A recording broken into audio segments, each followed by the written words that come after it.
we didn't have the fitness core value together. And I did look into the future and go, okay, this is not going to get any better. And what does that mean? I mean, maybe it's fine now because we're in our mid to late 20s, but what's going to happen in our 30s and 40s and 50s and 60s? You're right. The couples that I 100%. do know use at least some degree of a whiteboard or some system or whatnot. And I'm like, and think about that. Like there's a direct correlation with the systems of success and the people that you surround yourself with. If you want to be healthy, study health. If you want to be wealthy, study wealth. If you want to be in love, study relationships. Be around it. Be around it. And that's the point of this Love Train, the Conscious Couples podcast. Conscious couples, business partners, and singles committed to attracting their dream partner. Welcome to the Conscious Couples podcast, where we share our life, love story, and combined relationship expertise to help you create and consistently cultivate the most magnificent, intimate relationship possible. Never again will you feel hopeless and alone in your intimate relationship challenges. Having accumulated thousands of hours coaching conscious couples and individuals all over the world, as well as starting and growing a global business together, Alan and I are here to guide you in all things relationships. Thank you again for tuning into the one place where it's not about you or me, it's about the we.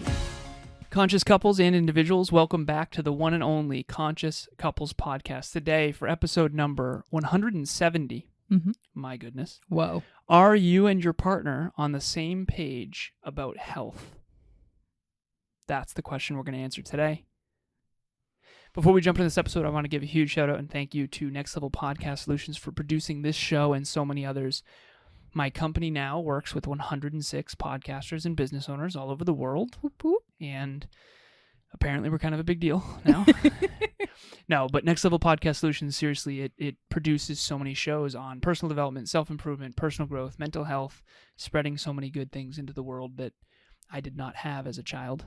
And I'm really grateful, including Evolve Ventures podcast and the Conscious Couples podcast. So thank you, thank you, thank you. Before we jump into this episode, love, Yes. ladies first. My intention for our listeners today is to identify if you're in a conscious couples relationship or you identify as a conscious couple, to figure out which one of you, or single, you or your partner, no, not yet, I'm not speaking to this conscious Sorry. singles just yet, you or your partner, which one has the higher health standard, which one has a higher standard in health. And if you're a conscious single listening to this podcast, I want you to walk away or scroll away from this episode, click away, whatever. At this point in age, I want you to get out of this episode what to look for when entertaining other conscious singles in the dating game so that you know who has the higher health standard. All right, so we've talked in the past about whoever has the higher standard in the relationship in a given area is the one who should be leading. So when Emilia and I first got together 5.5 years ago, wild. God. Yeah, I know.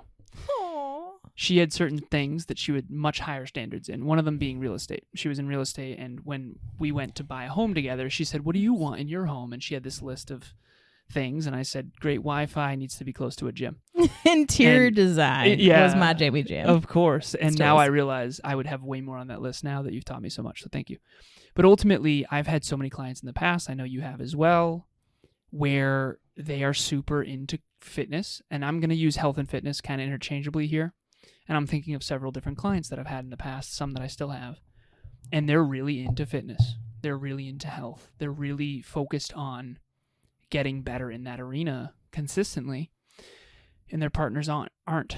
And so it's what we call a standards mismatch. And it can be really frustrating for people. So that's what we're going to talk about today is, what do you do? Are you the person with the lower standards in health and fitness? Let's be honest. If that's the case, you got to own it. Or are you the person who sometimes feels like you have to drag your partner to the gym? And that's not good either. I also wanted to bring in falling in love with potential a little bit here too, because ultimately, and this is the deal too, I'll share this vulnerably. When I first met Emilia, she wasn't getting great sleep. And I value her and her health and her beautiful brain, and she's the most magnificent person I've ever met. and I care a lot about longevity. So I knew that I needed to influence and lead to try to help her become the best version of herself, because if I didn't do that, we wouldn't be where we are today. And I know you've done the same for me in other regards, particularly on the therapy and that kind of thing. So I want to kick it to you, love. What do people do if they find this health mismatch? Well, the first thing is, babe, you identified that you had the higher standard in the health arena, specifically with brain health. And you had the courage to not sweep that underneath the rug out of care and concern for the longevity of our relationship, because you saw a future with me. Now, a lot of people get in relationships and they will also fall in love with potential. That's a lot of people that actually get attracted to you and I as clients. They tend to do that. And so then they start future casting and they start kind of thinking about, what would my life look like with this person, just like you did. And then they start to develop a sense of care and concern for this person. And then they get hit with that reality of, holy crap, this person that I'm starting to fall in love with does not care about their health to the extent that I do. And it's not as obvious. It's maybe as it was for you when you and I got together, but it's very, very small and subtle. And it shows up in ways like when I want to go to the gym, my partner's a little hesitant to go to the gym, or when I want to go for a walk or a hike or an adventure or whatever it is that whoever's listening to this episode, that is their form of health and or fitness, right? It could be in the nutritional component. Maybe they're far more focused on calories and or the nutritional composition of their food. And their partner's like, yeah, whatever, just throw it on a plate and it'll be fine. So it shows up in these subtle ways. And it's that first bravery, that first element of care and concern, recognizing when there is the delta of split where you might want to pull your partner into something, and recognizing how much resistance they have to that. I think that identification is the first component. Well, I think when you and I first got together, I had something called the 5 fundamental pillars of natural fitness. It was sleep, hydration, nutrition, training, and mobility. And I had been a fitness competitor, fitness model, and fitness coach. I had done 43 photo shoots with other fitness models. Not all of them were with other fitness models. Some of them were solo. But I was extremely, I had reverse engineered all of my health and wellness and fitness. And I understood macros and micros and calories. And I had been doing this for years. And I had been helping other people do this for years as well. So when you're a fitness model, fitness competitor, and fitness coach, your whole world is fitness. And I definitely was the most athletic version of myself, actually to date. When I first met you, that was the best I had ever been in physical fitness. Luckily, I'm coming back. But at the end of the day, there was a huge standard gap. Yeah. And you were on the higher end for your associations. Which is wild, because a lot of couples have that experience. They might think that they're into health and fitness at the same level of their partner, just simply because the frame of reference that they're comparing to is the people that they surround themselves with, not yet their partner. And that's usually those subtle ways where it's like, what are you saying? Like, what are you meaning? Like, I show up to the gym, I do think? X, Y, Z. When we first got together, let's do this. So I thought that I had coached people in real estate. I had a very high awareness of real estate, but it wasn't until I lived with you and bought a home with you that I realized, oh, she has this dialed into a fucking science. And I didn't at all think about any of this. What was it like when you first met me? Because I, in Emilia's life, and she'll speak to this, was the most into health and fitness out of anyone you had ever met to date. So I want to share this. I remember when you and I, before you and I lived together, it was all the subtle ways that would come up. So this one time where you and I were headed to the gym, you were like, I got to go get Dunkin' Donuts. I got to go get a 6-pack of, what are those little donies? Donut holes. Donut holes. And I remember at that time. Munchkins, thank you. Yeah. So I'm in my head like, isn't that the worst thing you could possibly do? Like the sugar, the fat content, like carbs are your friend. Carbs are the enemy. According to that thought that I had prior to really living and understanding things at the level that I do now, thanks to your help.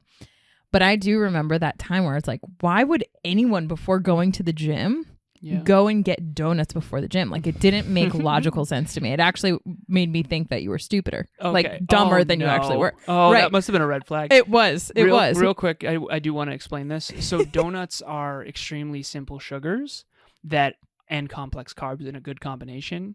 And while they're not the best thing in the world to eat, pre-gym, you really need glucose in your bloodstream to get a great workout.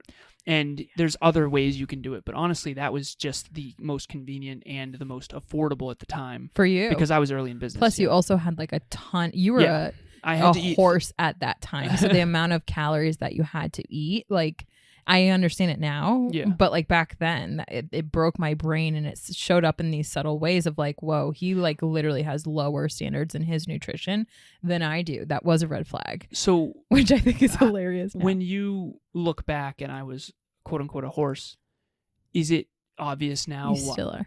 Thank you, love. Sweetheart. Let's take it easy. I do appreciate it though. He's looking good. Yeah. Okay. So we're gonna have to get back on the topic here. Let's do it. Thank you so much. And I yes. Okay.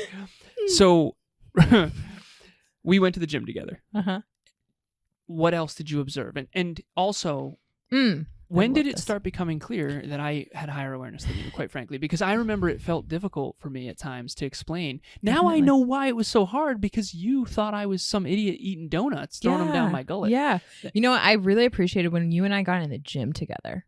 You had a level of intensity that, like, I, at the time, had to formally stuff down with my social circle, because I was always the most intense when it came to exercise and fitness and health.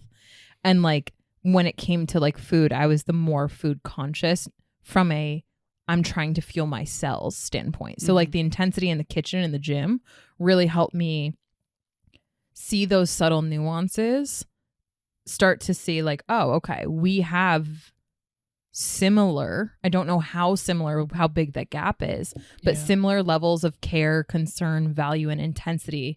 Like we take it seriously more than most people. When it started to be like very obvious that you had higher standards and higher awareness, quite frankly, than I did, was really when we started to move in together, and I started to pull from your brain, like, what don't I know that you're telling me or thinking that I do know? Because that's always been something in our relationship where I've had the highest standards around everyone that I've surrounded myself with, which, you know, part of me is frustrated by that because I didn't realize how few people actually care about health and fitness. And like, that's so obvious looking back. Yeah. But the other part of me is really proud of that, because out of the people that I grew up with, was raised around, et cetera, like I know exponentially more and have implemented exponentially more and taken health very seriously, to the point where like now I'm getting articles in our family group chat of things that I've been saying for my whole life. Yeah. Right. So it's like, but until we moved in together, that's where I started to understand, okay, the gap is actually so big. And even on the point when, actually, let me backpedal for a hot second. When you and I were sitting on the couch and we had watched The Notebook, that was a very obvious time for me where I noticed that, like, wow, he cares about my brain health more than I care about it. Yeah. More than I've been trained and conditioned to care about it. So we have to share that story for anyone who didn't hear that in the past. So Emilia and I watched The Notebook together, and it is a beautiful movie. And Emilia struggled with her memory back then, and I bought her after that a leadership series, and one of the books was Memory Recovery, Memory Rescue. Memory Rescue. You're skipping ahead. During that movie, I had cried. Yeah. And I never cried before with anyone. That was a really vulnerable moment for me too. She had never cried at a movie with anyone else. That was so triggering. Yeah. Yeah. And I had this moment of, oh my goodness, she's going to forget us. And for the people who didn't see The Notebook, younger listeners, essentially that whole movie is based on the man in the relationship reading her diary to tell her the story of how they fell in love while they're old. Yeah. And it's just a magnificent film. It's beautiful. It's so good. We should watch it again. Maybe Evolve Movie Club. We'll see. Oh, I'll just be pouring out tears. Count my vote. No, but I remember after that, I had a very visceral, vulnerable moment, gut check of, she's going to forget me. Mm-hmm. And this is what I do when I get really, really fucking sad. I go, what can I do about this? I love that. What can I do about this? So I researched every TED Talk. I have a playlist with at least 6 TED Talks on sleep. One of them is basically just, you are fucked if you don't do XYZ. I mean, it's just a great TED Talk. I've sent them all to you. Hi everybody, I'm Caleb and this is my beautiful wife Angela. We're pretty new clients to Alan and Emilia and their conscious couples coaching. Yeah, I think we started back in early 2022, around February, and our relationship has completely shifted in a few short months.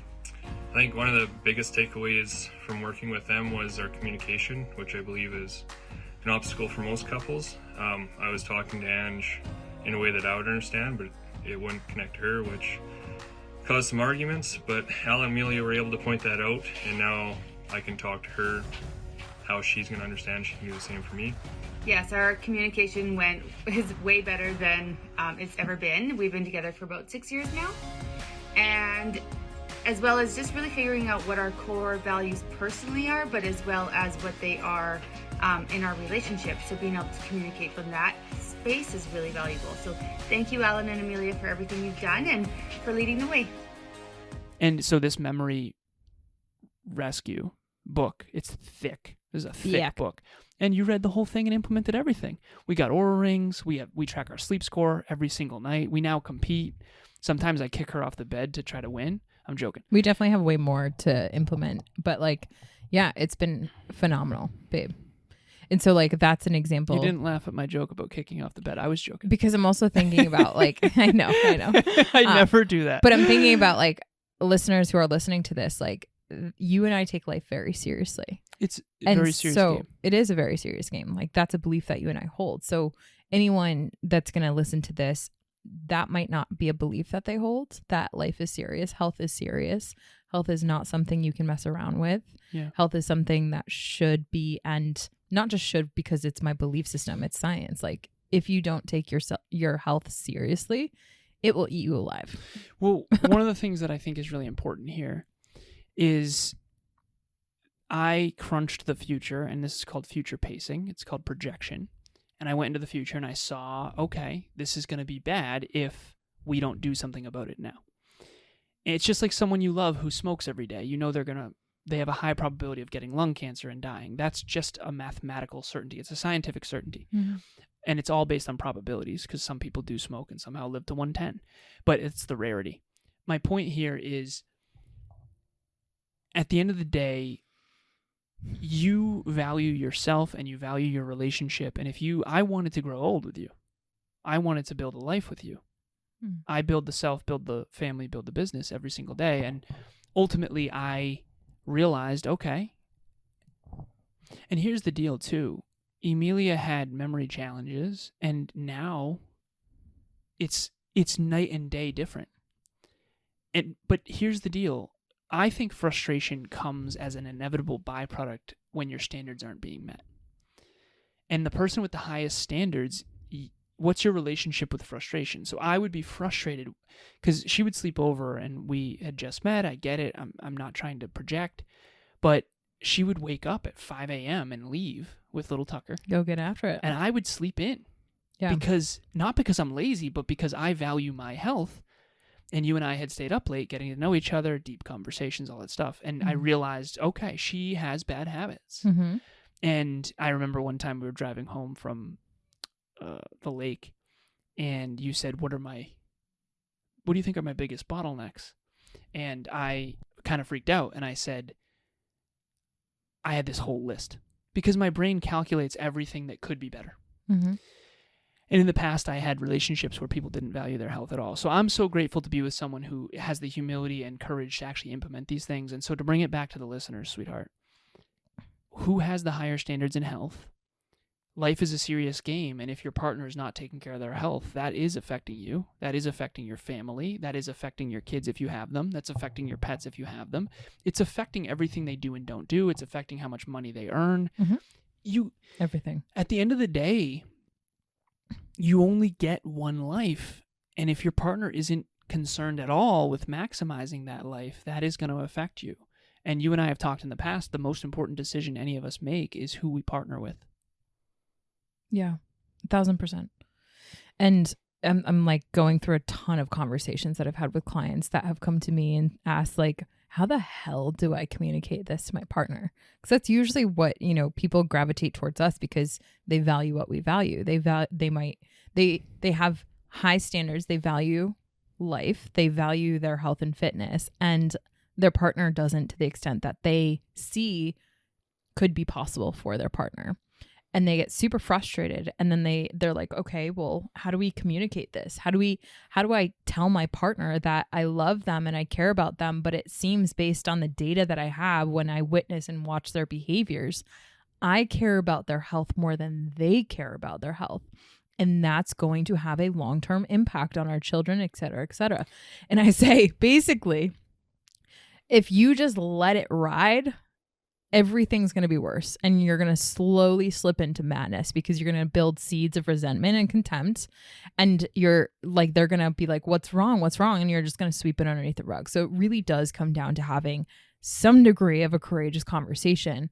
And I think when people talk about like confronting things in their relationship, usually it's out of fear or concern or scarcity. They're projecting that it's not going to be well received, when in reality, a lot of the clients that you and I have been able to work with, when you can communicate vulnerably, courageously, and with humility to your partner that you care about them and that you don't want to see them have negative health implications, and that you're willing to help support them if you're the one with the higher standard to raise and lift them up, right? You're not willing to chop up their food and eat it for them or lift the weights for them at the gym. But if your partner knows that you're coming from a place of care and concern and courage, that it's actually really scary for you to bring this up because of your fear of them lashing back out, or because they might not want to change this, or they might not want to prioritize their health better, usually it's very well received.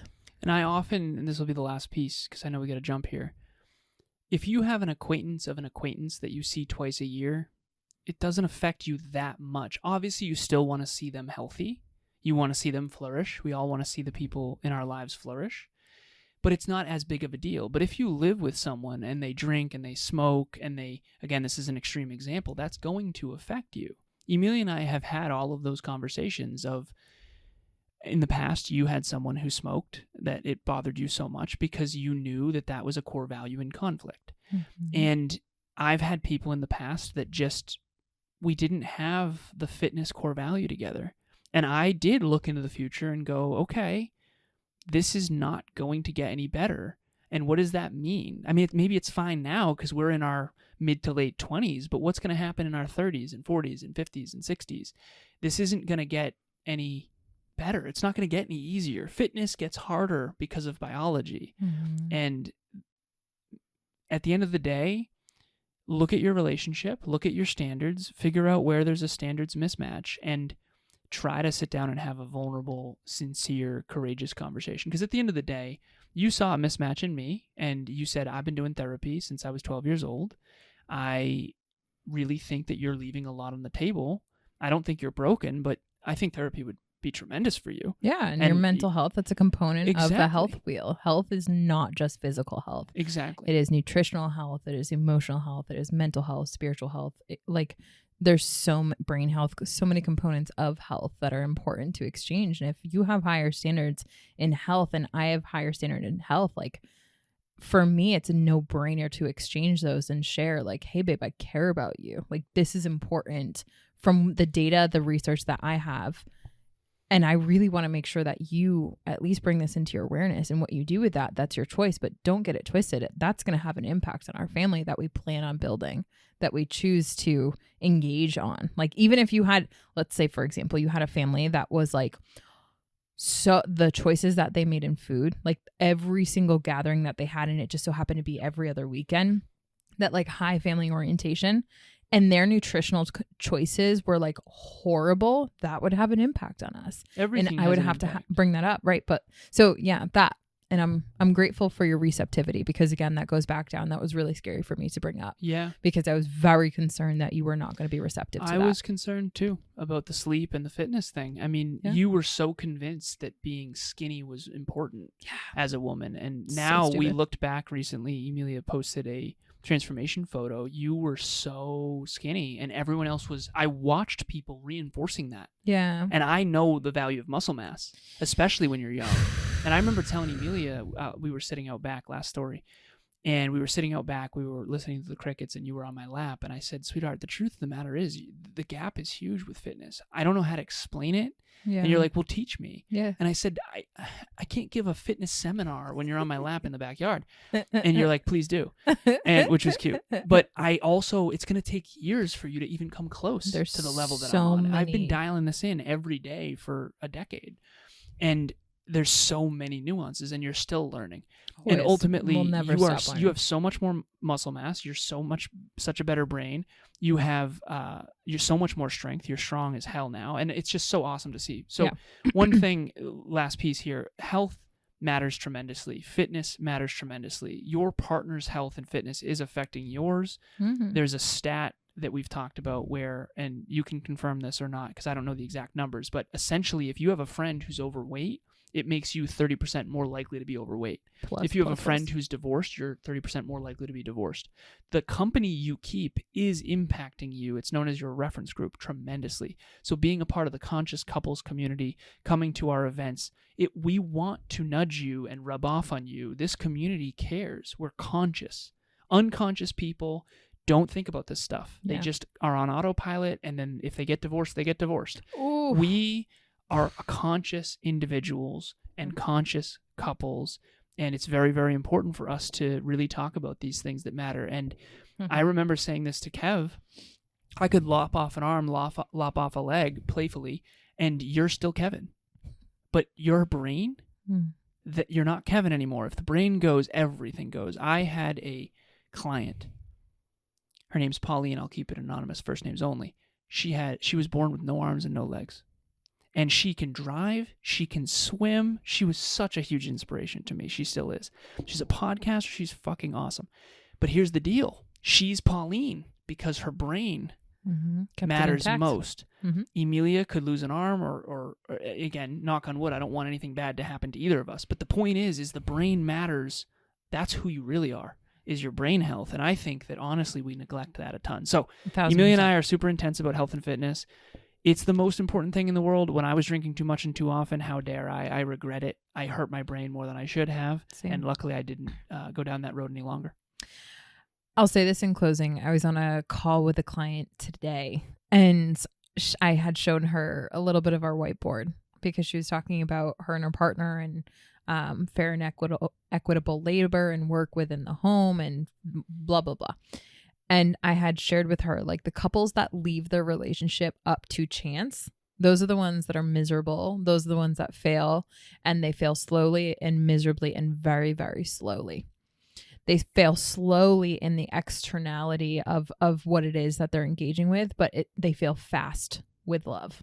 They do not love each other. And when you zoom down, 20, 30, 40 years, they cannot stand even to be next to each other, look at each other, etc. And the couples that actually use a system, like engaging in a conscious couple community, like coming to relationship talks event, like doing relationship talks coaching, those are the couples that win. And she was like, damn, yeah, you're right. The couples 100%. That I do know use at least some degree of a whiteboard or some system or whatnot. And I'm like, and think about that. Like there's a direct correlation with the systems of success and the people that you surround yourself with. Well, if you want to be healthy, study health. If you want to be wealthy, study wealth. If you want to be in love, study relationships. Be around it. And that's the point of this love train, the Conscious Couples podcast. So we have relationship talks coaching for anyone else who is really struggling in their relationship. This is insurance. It's a guarantee. It creates the highest statistical probability of growing together, not apart. Come to those conversations. They're totally private. And get the weeds out of the garden, because those weeds are going to take the garden, and you don't want to end up 10, 20, 30 years down the road divorced. Nobody wants to be there. So you can handle discomfort a little bit now, or a lot of discomfort later when you realize, holy crap, how did we get here? We don't even like each other anymore. Never mind love each other. And I grew up in an environment where I saw couples that were married, and you don't even like each other. Never mind love each other. Then they have to pretend that they do in front of the kids, and the kids literally feel it and then personalize and internalize that. And they have to pretend they do around their friends, and it's a whole thing. It's a whole thing. At the end of the day, relationship talks coaching will help you address those things in advance and we hope to see you there. So if you want to register for that, the link will be in the show notes. In addition to that, you'll see a link to register for our next free live virtual Relationship Talks event. This one's going to be May 15th at 5 p.m. Eastern Standard Time. This topic is going to be on how or what is your partner's fight language. So every single time you and your partner get into a conflict, they go to a specific language. And as a result, you and your partner are not going to be on the same page. And every single couple has a unique patterning in the way in which they fight and or get into conflict and get out of it. And after that, whether or not you repair whatever rupture in your relationship comes up. So if you and your partner want to understand your fight language and learn how to communicate far more in love than in a fight type language, that Relationship Talks event is for you. And we hope to see you there. Emilia and I use the metaphor of cutting strings, and when you do have a challenging moment and you unintentionally hurt each other, you can tie those strings back together and build a rope, and the rope is stronger than what happened before. You got to understand the love languages and the fight languages in order to do that. We hope to see you there. It's totally free. Keep your camera and microphone off. Join us. Be a part of this community. We have a private WhatsApp group. Get around other couples that are in love, falling more and more and more in love. Do not be a part of the majority now of statistics of people who end up divorced. Leaving it up to chance. As always, we appreciate you. Thank you for listening. And it's not about you or me. It's about the we. We'll talk to you next time. Bye, everyone. Thanks for joining us for another episode of the Conscious Couples podcast. We love connecting with the Conscious Couples community, so please make sure you follow us on Instagram. I am at Evolve with Emilia, and Alan is alazarus88. Also, if you or your partner resonated with this episode, leave us a review at the link in the show notes, and please share this with someone you love and care about.